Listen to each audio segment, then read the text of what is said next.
Sebagaimana dijelaskan di hadis riwayat Imam Muslim, sabda Nabi sallallahu alaihi wasallam, aqrabu ma yakunu al-abdu min rabbihi wa huwa sajidun.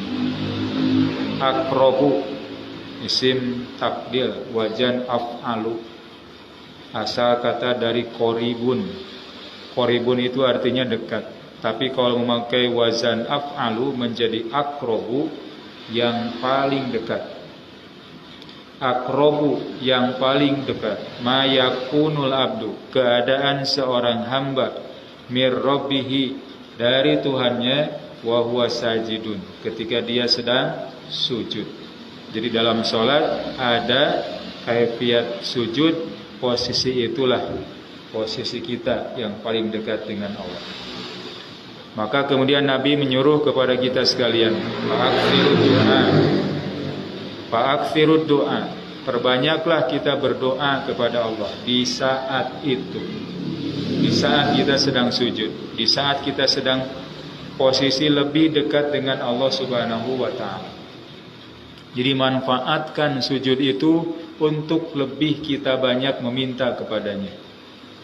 Jangan sampai sujud hanya sekedar nempelnya dahi kita ke tempat sujud. Ada orang yang hanya sekedar nempel dahinya itu, dan tidak lama kemudian dia bangkit lagi dari sujudnya. Padahal posisi itulah posisi yang harus kita manfaatkan. Ketika kita banyak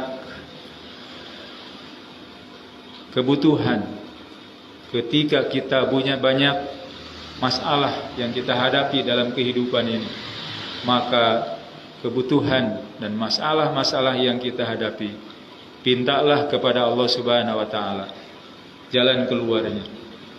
Dan saat itulah kita banyak meminta kepadanya. Insya Allah saat itu merupakan saatul ijabah, saat di mana Allah Subhanahu wa ta'ala akan mengabulkan segala permasalahan yang kita hadapi.